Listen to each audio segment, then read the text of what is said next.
ตัวปุ๊บปุ๊บโอ้บ่หาแนวสั่นๆเบิ่งก่อนบ่น้องยังอ่ะนะรถก็ไปใช่แหละฮะ ยันแต่เขาลักโอ้ย โอ้ยเนาะเอาอีกแล้วลักรถใครมาล่างอีกแล้วบาทนี่โอ้โหเมื่อคืนนี้ไอ้นอนกลนอยู่บ่ บ่ เฮ้ย บ่ค่อยบ่ได้ยินเสียงหยังเลย เขาไม่ได้ยินเสียงยังโดดบ่นี่คือบ่ได้ยิน ขึ้นไปเชียงหมูอึกโอ้ก็ขึ้นว่าหมูจะใช่อีกข้างหลังเฮือน นี่ได้เสียงก้นได้ไปตัดหญ้าซอยน้องกระเจือง ตัด ครับ นั่งจะรถเนาะ โดย สองรอบเลยดิ โอ้ยเจ้านั่นวัฒนาเจ้าก็ได้ล่างแต่รถนั่นแหละคือสิบ่ได้จับเขาจะเทื่อหรอก ไอ้แล้วเว้ยต้องไปไหนนะหมุนอุ้ยปุ้ยไปโดดมาแต่เฮือนน้องหัวพี่หน่อยเนาะเอาจะน่อยจึงเอาไปล้างอยู่ห้านเพิ่นพี่หน่อยเนาะทางน้องซ้อนบ่อยู่เฮือนจำไปใช่เด้คือเงียบๆเนาะมื้อนี้พอดีเลยทางบ่เพิ่งสิเข้าไปเป็นซานบ้านซ่องของน้องบ่าวอาเจืองเพิ่นพี่หน่อยเนาะทางรถอาจารย์กับพ่อเพิ่นได้พี่หน่อยเนาะโอ้โธ่เนาะอาจารย์มาก่อนแล้วพี่หน่อยเนาะไปเฮาก็ได้เนาะคืนนี้ก็บ่ได้ฝันหยังเลยโอ้ได้หยังอาจารย์โดยสวัสดีเจ้าโตผักกูดบ่ โดย โอ้ลวกจำเจียวเนาะ โอ้ดีต่อสุขภาพแม่นี่ โดยเอาสั่นทั้งน้องอาเจียงเพิ่นอยู่เฮือนบ่ เราอยู่พุ่นอยู่ทีมใหม่แล้ว โอ้เพิ่นไปเฮ็ดหยังอยู่หั่นน่ะ เพิ่นไปทางป่า โอ้ยพอดีเลยสั่นไปเนาะขอบคุณทางอาจารย์หลายๆเจ้าโดยต้องบอกว่าได้ซื้อน้ำซื้อในมาซ้ำไปเลยเนาะเอารอบหน้าเนาะคิดว่าทางนอกเพิ่นไปยิงปลาได้เนาะเห็นทางเงินคลิปบ่าวบุญบ้านป่าเพิ่นเนาะเพิ่นบ่อยู่เฮือนเพิ่นไปพุ่นเนาะไปนำกันเนาะเอาพี่หน่อยเนาะ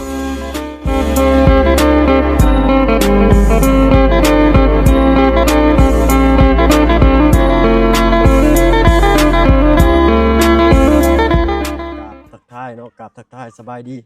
ผู้ใหญ่ใจดีเล็ก FC เบิร์ดทุกท่านที่เขามาหับประชมช่อง YouTube แบบเพิ่งเคยละอีกคือเก่าพี่เลยเนาะมื้อนี้อยู่เฮือนชานบ้านช่องของน้องอาเจืองหรือว่าบ่าวอาเจืองเนาะพอดีสิไปเจาะเบิ่งเพิ่นเฮ็ดหยังเด้อยู่กลางป่ากลางดงพุ่นเนาะอยู่บ่ได้พี่น้องเนาะนี่กันเจ้าของที่เก่าที่เพิ่นขายให้บ่าวอาเจืองใส่ระบาดไปทางใดเลยเฮ้ยใส่ปาโต เราเห็นจำพี่น้อยเนาะโอ้คักแท้น้องปลาโตมีอยู่บ่จักตัดหญ้าสบายดี โดยสบายดีน้องชายโอ้ยเอาติดเอาตึมก่อนเนาะพอดังๆนี่เลยจักสิได้ยินหรือบ่กินข้าวกินน้ำแล้วบ่นี่ฮะ ยังกินแต่ข้าวเช้า กินแต่ข้าวเช้า โดย ปลาโตมาแต่เช้าเลยนี่เนาะ โดย โตอันนี้พี่น้อยนะเพิ่นเดี๋ยวคนอยากได้อยากมีนี่ทางอาจารย์ซื้อน้ำมาให้เพิ่นแล้วทางว่าเพิ่งลืมอันนี้พี่น้อยเนาะมาขุดลักปลูกโอ้คักแล้วนี่คักกูเตียงบ้านน้องซ้อนอีกนี่พี่น้อยเนาะนั่งเย็นๆเลย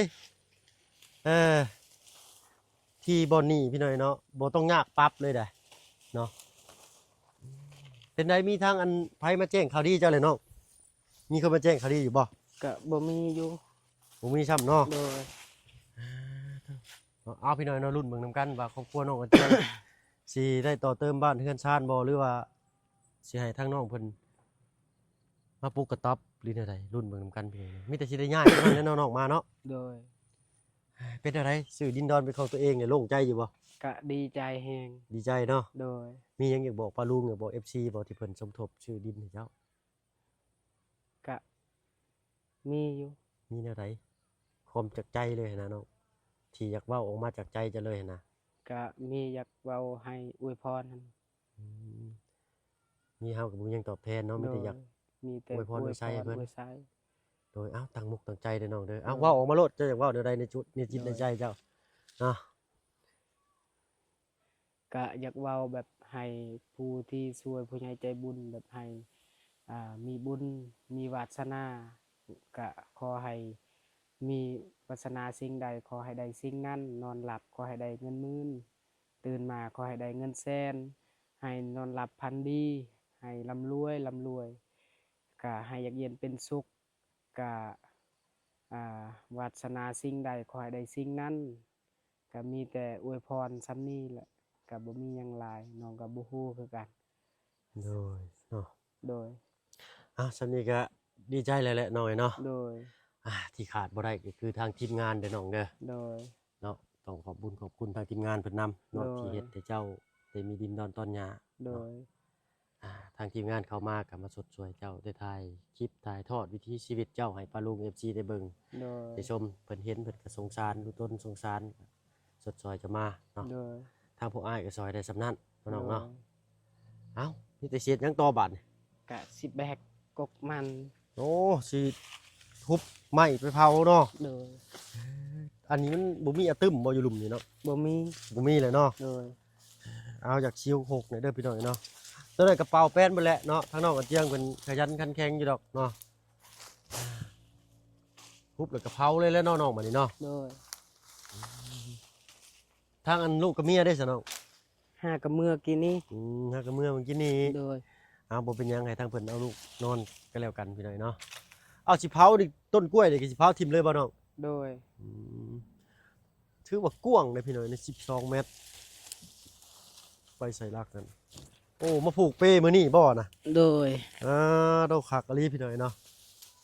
สำบายเฮ็ดเวียกแล้วก็ลูกนอนหั่น และทางคันว่าทางน้องซ้อนเพิ่นว่างเวียกเดี๋ยวสิลองชวนน้องเพิ่นเอาจักรหญ้าตัดหญ้ามาลองตัดเนาะ โดย อะไรก็มีแต่ให้เจ้าเอาอันเล็บเชื้อขูดเอามากองไว้เนาะมันแห้งเนาะ โดย เดี๋ยวสิพาเบิ่งทางน้องซ้อนอีกก่อนพี่น้อยถ้าว่าน้องเพิ่นว่างได้ โดย เนาะยันว่าน้องเพิ่นค่าเวียกหยังหันนะมันเด้นี่เนาะ โดย มันต่อเอาเนาะคอยเป็นคอยไปเด้อน้องเด้อ โดย ทางพวกอ้ายก็มีแต่เป็นกำลังใจให้เจ้าหั้นแหละ โดย โตปุ๊บปุ๊บโอ้บ่หาแนวสั่นๆเบิ่งก่อนบ่น้อง โดยบ่ ยันงูเหี่ยวได้ข่อยได้ข่อยญาติได้ข่อยมีเนาะซอยบ่ได้ซอยได้เล็กน้อยก็เอาพี่น้อยเนาะปึ๊บตัวสิเผาเลยบ่นี่ ให้มันแห้งก่อนเผา มันแห้งก่อนเนาะ โดย เอาและเนาะคือว่าพายุสิเข้าวันที่7ที่8นี่ก็ได้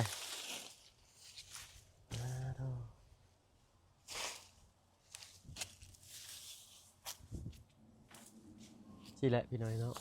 คนเนาเลือกเกิดบ่ได้เนาะเอาบัดนี้มีแต่ตั้งต้นตั้งโตตั้งชีวิตใหม่แล้วน้องเด้อ โดย ได้ทางพ่อแม่เจ้าเพิ่นบ่ได้มาแอวมาถามบ่ บ่ ยับเข้ามาพี่อีกมันแดดส่องหน้าเจ้านะเนาะเพิ่นบ่ได้มาถามมาหยังเลยบ่เนาะ โดยแล้วว่าคันอยากอยู่นี่ก็ดีแล้ว อืม บ่เป็นหยัง น้ำมันบ่ท่วมบ่จินี่เนาะ ท่วมแล้ว ท่วมอยู่เนาะแต่ว่ามันก็ท่วมแป๊บเดียวมันก็ลงเนาะ โดย แต่มันก็บ่ได้สูงบ่ได้ครับปลูกเพื่อนสูงเลยก็แล้วพี่น้อยเนาะ โดย น้ำสิประมาณฮอดตีนเสาเฮือนแล้วนะเสาดินตรงนั้นน้องเนาะ ปีนั้นน้ำหั่นเฮือนหลังเนียนฮอดอันนั้น มัน เล คื ย อเฮือนเลย โดย อ๋อ ปีนั้น สิได้ระ ใน บาย นี่หั่นในนี่ฮอดต้นกล้วย อ๋อตัว ปี นี่ นั้น ได้เนาะมันบ่มีบอนเลยก็ได้ โดยก็บ่เป็นหยังก็ดีใจ เนาะ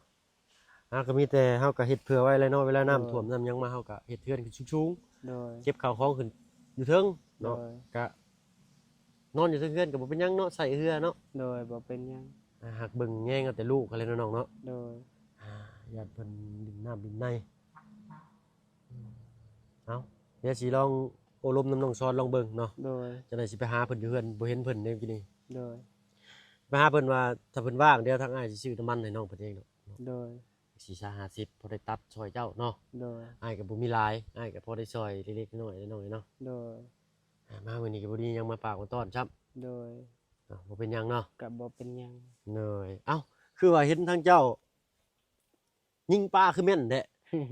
บ่ มันฟูกบ่จักฟูกบ่ บ่ ตั้งแม่นอีหลี โดย เนาะไปนั่งโอลมกันอยู่ตั้งอยู่เตียงพู้นก็ได้เนาะน้ำเย็นก็บ่มีกินซ้ำบ่เนี่ย เบิดแล้ว เบิดแล้วโอ้ยเนาะ มีแต่นำบ่าวลาวซื้อ ทางบ่าวลาวเอาน้ำส้มมาฝาก โดย ทางง่ายโลด มาแต่กระโตโลนๆนี่เนาะโอ้ยอายไปทีได้พี่น้อยเนาะ ก็บ่เป็นหยัง อ้าวเนาะบาสิอันน้ำกินลูกจะเบิดแล้วบ่ล่ะ โดยหมดแล้ว อืมเอาค่อยเป็นค่อยไปอะไรเด้อยับมาพี่อีกก็ได้โอเคยังไม่อีกก็ได้เนาะให้ปลาลุงเพิ่นเบิ่งคักๆแน่เนาะยังไม่จึกจักเอ้ยยมนั่นละเนาะพี่น้อยเนาะอ้ายลุยบ้านน้องหัวมาเมื่อกี้นี่นั่นขี้ต้มเล็บลงเครื่องรถพี่น้อยเนาะ โดย กล้วยยังเพิ่นเอิ้นนี่กินได้บ่นี่ โดยกินได้ก ล ล้ อง วย ลองมึงอยู่นี่โอ้เฮ็ดเวียกไปนํกินกล้วยไปนํตัวนี่ ก เนาะ ล้วยน้องซ้อนตัดมาให้ โอ้บ่ซ้อนตัดมาให้บ่ โดย นี่ นี่ก็กล้วยลาว อ๋ออันนี้คือกล้วยบ่ซ้อน โดย เห็นอยู่บ่พี่น้องผู้มันก็แก่จะได้เนาะหรือยัง แก่แล้ว แก่แล้วจังหน่อยก็สุกเนาะแขวนไว้นี่เนาะ โดย ทีมงานมาอยากหิวข้าวก็กินเนาะเฮิบทั้งอ้ายจะได้สนองเป็นอะไร ลูกเต้าเพิ่นให้อยู่บ่ กะเวลาพอเราเมื่อกับบ่ได้ให้ฉันได้ อืม มันพอเราไปเฮ็ดงาน กล้วยปิโป้อืมครับอยากออกเปรี้ยวๆหน่อยหนึงเนาะลมเย็นดีขนาดเลยต้นกอไผ่นี่เพิ่นเอาให้เลยแม่นบ่ โดย เก็บไว้แล้วเนาะอันเนาะ โดย ให้เป็นห่มมีห่มเดียวนี่ซ้ำแล้วก็ห่มหวด โดยกกตัว จะมักกินผักหยัง ผักกาด โดยผักกาดแล้วก็ หอมผักบัว ผักหอมผักบัว ผักหอมนี่ผักบัวทางนี้สิมักอยู่แล้วพี่น้องเนาะผักหอมผักชีนี่เดี๋ยวทางง่ายสิเอาเมล็ดพันธุ์มันมาให้เด้อ โดย ให้เจ้าเคลียร์ทีเคลียร์ทางมีบอนผักบอนเช่าข้างในก่อนมีน้ำมีในพุ่นแหล้วน้ำอยู่ห้วยลุ่มนี่เนาะนี่ โดยอยู่ห้วยกับไก่ ย่างนู่นนี่บ่ โดยพุ่นอยู่ลุบอนตะวาง อืมโอ้ประมาณ50 เมตรพี่น้องเนาะ ๆโดย ย่างไปนี่เอาการทางบ่าวเพิ่งไปอันน้องซ้อนพาไปสิเบ็ดเลยพี่น้อยเนาะ โดย แต่ก่อนก็ได้ โอ้เบิ่งเจ้านี่คือสิหากินมานเลยน้องเนาะ โดย ยิงปืนแม่นขนาดเลยพี่น้อยเนาะเห็นบ่าวอันบ่าวบุญบ้านป่าเพิ่นตบลงไปลงไปย่างขึ้นมาโอ้ คืนนี่ก็ไปก้าน ได้บ่ ได้หนู3ตัว เฮ็ดเอาได้กินหนูนี่เนาะ กะต้มบ่ ต้มแกงออม คั่วโดย ขัวออมเนาะ โดย เอาแล้วก็ดินดอนต้นหญ้าชื่อเป็นชื่อของไผเนาะ ซื้อเมียพอย เป็นชื่อเมียเจ้า โดย เจ้าก็อยู่นำกันนั่นแหละเด้อ โดยก็บ่เป็นหยัง เลยเพราะว่าครอบครัวเดียวกันเด้ โดย เนาะถ้าว่าเป็นชื่อเจ้า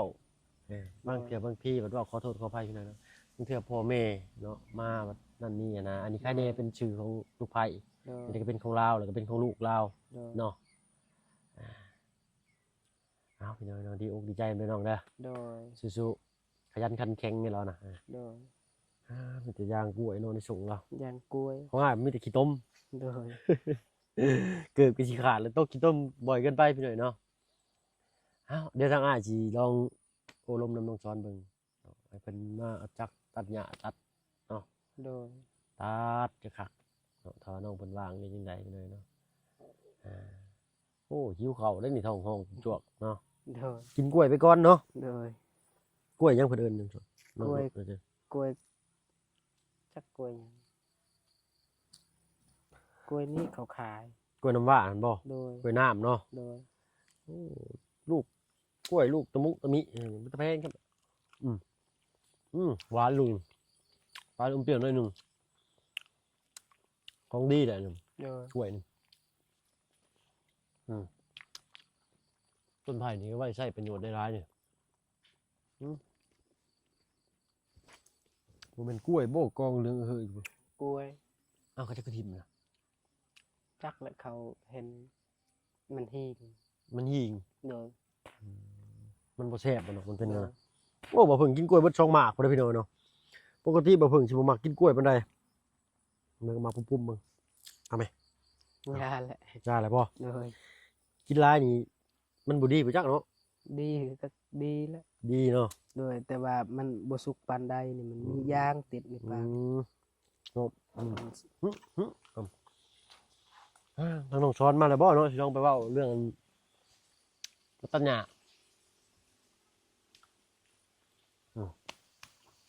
เบิ่งย่างไปเบิ่งน้องช้อนก่อนซะก็ได้ โดย นี่ได้ความได้เท่าทางอ้ายสิมาบอกน้องตึมอีกเด้อ โดย เนาะมีแต่ทางอ้ายสิไปหาน้องช้อนก่อนเนาะ โดย สู้ โดย ๆสู้เจ2นิ้วลิโพ โดย สู้ๆโอเค โดยสบายดี เลยเนาะอาตึมมาเนาะคอยเฮ็ดแล้วน้องไอ้เนาะคอยเป็นคอยไปเด้อเดี๋ยวสิไปลมน้องช้อนตึมอีกพี่หน่อยเนาะถ้าว่าน้องเพิ่นว่างเดี๋ยวสิชวนน้องเพิ่นกางตัดหญ้ามาตัดช่วยน้องอาเจืองเนาะเราเฮ็ดคนเดียวเราทั้งเมียเราก็ยังนี่ว้าวจองแข่งจองค้ากันไว้แล้วบัดนี้ไปพี่หน่อยเนาะผู้เละผู้พ่อกันอยู่บ้านช่องเงินซานของน้องช้อนอันนี้ทางออกเพิ่นก็ไว้ให้ได้อยู่ดอกอันนี้เนาะไว้ให้ทางออกไปนี้ทางออกได้อยู่พี่หน่อยเนาะไปยังอ่ะนะรถเขาไปใช่เลยฮะ ยันที่เขาลักโอ้ย โอ้ยเนาะ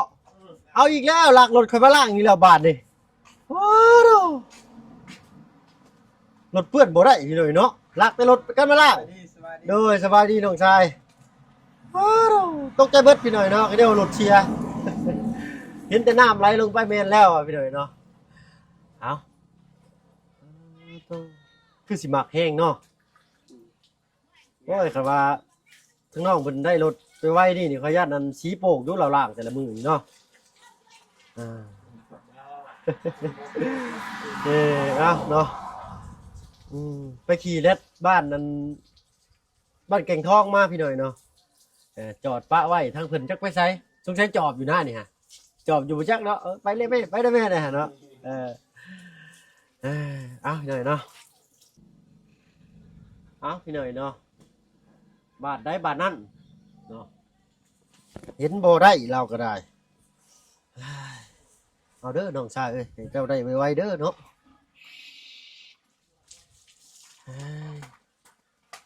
ก่อนล้างซอยน้องก่อนเลยเนาะใส่ติดอะทึมก่อนเนาะง่ายๆจะมาถามเรื่องว่าอัน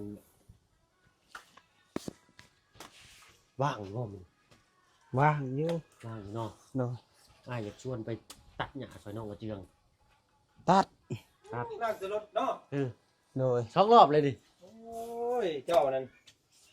วาสนาเจ้าก็ได้ล่างแต่รถนั่นแหละคือสิบ่ได้จับเขาจักเทื่อหรอก ไอ้แล้วเว้ยโดไปบอกโอ้ยโดไปบอกสิน้องชายข่อยบ่ได้ไอ้พวกเขาลอย เจ็บ ลง ใจเลยกู เจ็บใจนี่กูคำว่าเจ็บใจแต่ว่าเสียใจแล้วใส่คำบ่ถูกเด้อพี่น้องเด้อเนาะเอาภาคนั้นเราเฮ็ดย่างซอยน้องชายกัน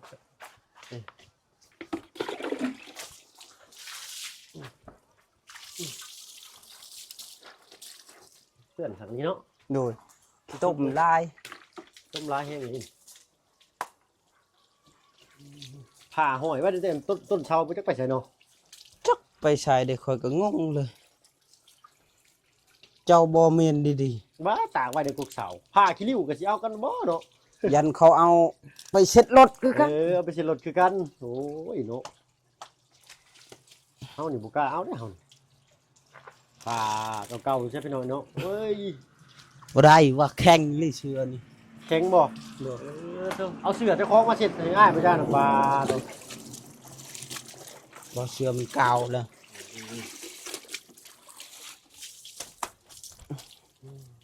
เนาะคันว่าอันนั่นนี่ค่อยว่าน้ำเบิดบ่ให้เว้าแล้วคันว่าเป็นรถน้องนี่เขาว่าแมงวันจับนี่พระราชหัวแตกตายน้องเอ้ยเขาเจ้ารถเจ้านี่ได้ โดย คือสิล้างมืออยู่จักเลยเนาะ โอ้ยว่า โดยว่า ประหยัดแน่ว่า ประหยัด ร เนาะ ถใหม่งามรถอีห้างคือเฮาจักสิล้างบ่อนใด ล้าง เลือดแต่กระดูก ดูพี่น้องเนาะแกนั่นเลยพี่น้องเนาะจะว่าได้เป็นของเฮาก็ต้องหักต้องแพงเนาะคัดสีชวีวันก็ใส่ได้ดนนานกับเก่าบ่ได้หลาบ่ได้ลงเนาะสังเกตได้ไปโลดพี่น้องเนาะสิ่งของกับคนนี่ อันใดสิ่งของที่ว่าใช้ที่เฮามาเขาแพงนี่ก็สังเกตเป็นคนนำเนาะถ้าว่าสิ่งของสิ่งนั้นยังดูดีตลอดนี่คนผู้นั้นก็ดูแลดีเนาะมีความหักแพงในสิ่งของเนาะแม่นบ่น้องสอน โดย และคือเห็นแล้วไปเลยเนาะจอดป้าไว้แป๊บหนึงเลยเอามาล้างอีกเลยเนาะเราเพิ่งก็คิดว่าสิเอาไปล้างแล้วไปเลยเนาะก็มันสิบ่ได้ให้น้องเพิ่นล้างให้ดอกน้องเพิ่นให้ล้างเองเราเพิ่งสิไปล้างอยู่ห้านเนี่ยเพิ่นฉีดเอาให้เนาะ10,000นี่แหละ20,000 30,000นี่แหละให้เพิ่นเอาน้ำแห้งๆแล้วฉีดเอาล้างอัดฉีดนะพี่น้อยนะมันก็บ่ได้ถือว่าแพงเฮาก็บ่ได้ล้างซุมื้อนะล้างเทื่อนึงก็เป็นทิศ2ทิศเท่าจังล้างเนาะมันก็30,000กีบ20,000กีบมานะเนาะมันก็ได้ฉีดออกแห้งๆนะอันนี้น้องเพิ่นอันนั้นก็มีแต่สิล้างซอยน้องเพิ่น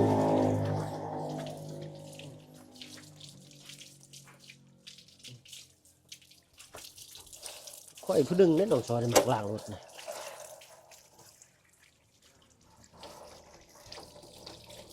นี่เจ้าฉีดฉากข้างนี่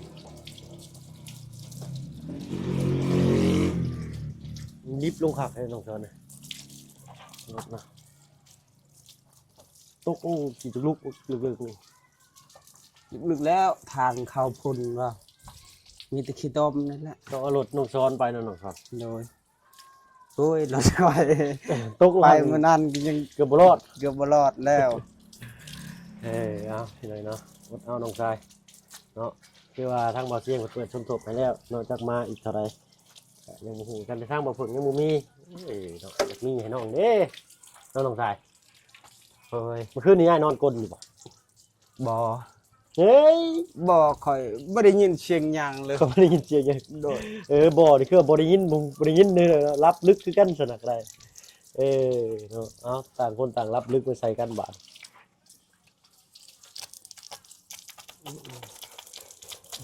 ขึ้นไปเชียงมูอึกโอ้ก็ขึ้นปั๊บหมูที่ใช่อีกข้างหลังเฮือน สิได้เสียงก้นได้ เออ เอ้าบ่ได้ยินตัวกันตัวนี่เนาะ ได้ยินคือกัน อืดแล้วอะ เออ โอ้ยเจ้าเลยนอนรับอยู่บ่ล่ะบัด นอนรับยัง อืดแล้วล่ะบัดเสียงหมูเนาะเอ้ยสร้างเป็นแต่น้องสอน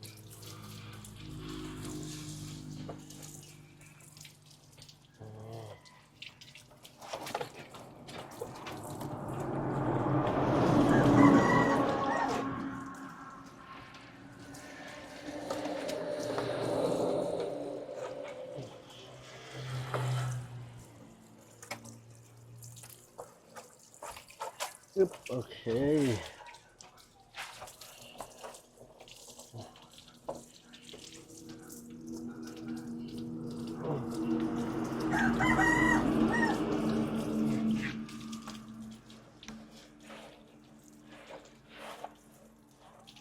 อาหน่อยเนาะกะคัดสีชีวิตวันมันสิเก่าไปหน้าสิใหม่ไปมากะบึงแย่งหักษาเอาแล้วเนาะแม่นบ่น้องชาย ดู เบิ่งง่ายพี่น้องเบิ่งคนนี่เป็นกับสิ่งของกับหูอึ๊บ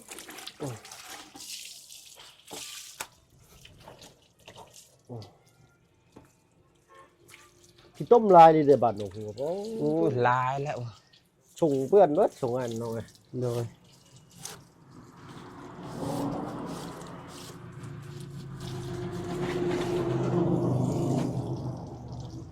โอ้ก็ไปขี้ต้มนี่ เอ้ยเนาะเขาไปอยู่ในซอกเบรกเลยนี่สิได้ไปเปลี่ยนเบรกใหม่อีกแล้วนี่น้องตอนนี้ โด เบ ย รกหน้าเบิดเลยเราเฮ็ดถอย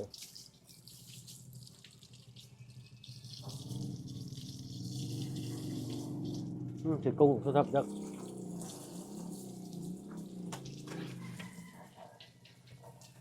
ตัวหน้ามันแห้งสีดอน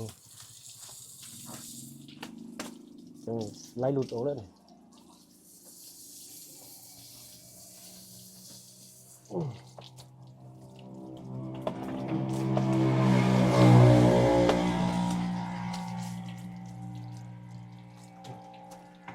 เบิ่งน้ำนี่ป๊า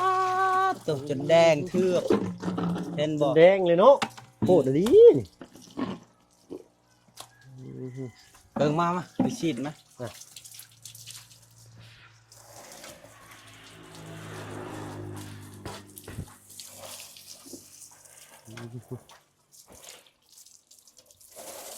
คักละเฮ็ดเลยเนาะโอ้ใหม่ตลอดได้รถข่อยนี่แต่อันมาจอดอยู่เฮือนน้องชอนนี่ อ้าวคอยล้างให้บางเทื่อคอยบ่ได้วางเวียก แต่ว่า เนาะทั้งทุกพ่อไปใช่ล่ะ ไปชวน ไปชนกล้วยบริสุทธิ์มัน ชวนกล้วย ตรงปักใกล้ๆนี่เพิ่นบ่คือบ่ขี่รถจักรไปเนาะ โอ้ยมัน ขี่บ่ได้บ่ ขี่รถแบบนั้น พอดีเลยเนาะมันตายกลางป่ามาเพิ่นก็สิได้ยู่ไหมโอ้ยอีต้นเราได้พี่น้อยเนาะเพิ่นย่างว่าแต่เช้าเพิ่นบ่เนาะ แต่เช้าแหละ โอ้พอตื่นมาก็เข้าโมงแล้วน้องช้อนก็มาล้างถ้วยได้เช้าๆรีบเช้านี่กงกลางอยู่เราเลยบ่ได้ถ่ายคลิปได้ดูพี่น้องปะลุงเบิ่งครับ อ้าวเฮาอยู่เพลียวต้องหักประชาก่อน อืม นั่นแหละ เฮาเฮ็ดแต่เช้าให้มันงามมันคือเฮือนเฮาเอง อ่า ให้มันคือเฮือนเจ้าของ อ่า แล้วโอ้ยล้างถ้วยล้างจานรู้จักในการกิน การล้างรู้จักขี้ลาย เนี่ยนะน้องเอ้ยมาให้เสียบก่อนกัน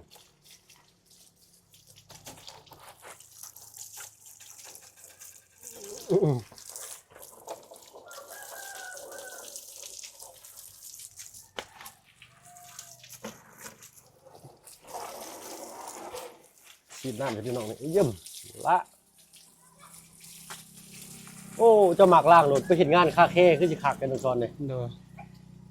ล่างรถอยู่คาเฟ่หนูโอ้ย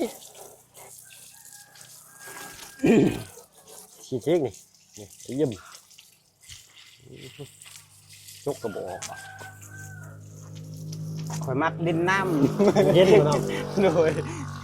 ดินน้ำล้างรถเลยดินจะแดงหมดเลย เดมือ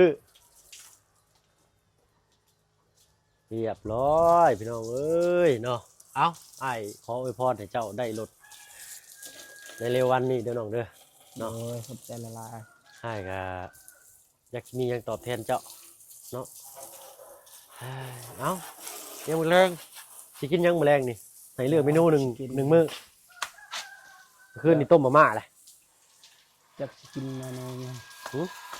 จักสกินเมนูเนี่ยคอยกับบ่มีแนวสิเฮ็ด ปิ่งปลาบ่กินอันปลานิลเผาบ่กินบ่ปลานิลเผา กินหยังก็ได้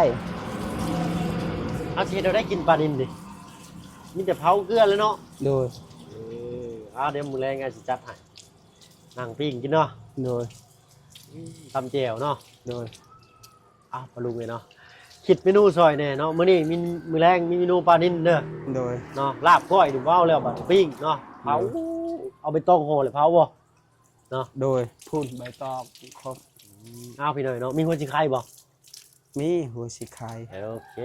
เนาะคิดเมนูซอยแน่พี่หน่อยเนาะปลานิลมื้อแรงนี่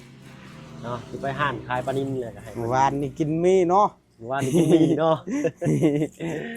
เอามื้อแรงพ่อเมนูใหม่แน่นอนพี่หน่อยเนาะพ่ออะไรนะดอกสอนนี่ โดย ร่างงามนี่แท้อันนี้แตกบ่โอ้แตกเนาะพี่แตกก็แล้วกันเอามันจะจอดกินไว้บาดนี่ขอบใจน้องไอ้ลายเด้อ บ่เป็นหยังเห็นนั้นรถไอเปือนก็ล้างคันบ่ได้ค่อยบ่ว่างค่อยก็บ่ล้างคือกัน น้องไอ้น้อง ค่อยว่างอยู่ค่อยจึงล้างให้ค่อยเห็นรถเจ้าจึงน้อยมันเป็นโกนแล้วมันเป็นขี้เมียงเลย มันเป็นโกนเป็นกินเองเลยขอบใจน้องช้อนหลายๆ โดย เนาะ โดยขอบใจละลาย ส ส บา บาย ย ดี ดีเด้อ จัดการให้เมนู โดยจากเมนูหยัง จากเมนู ขอคิ ยั ด ง ว่า คอมเมนต์มาพี่หน่อยเนาะปลานินนี่เห็ดยังกินได้แน่เนาะเอาแบบง่ายๆนะพี่น้องเด้อเนาะทั้งมาเพิ่งกับน้องช้อนคิดเห็นมีแต่ว่าปลานินเผาเกลือเนาะปั๊บลื่นปื๊ดบ่อ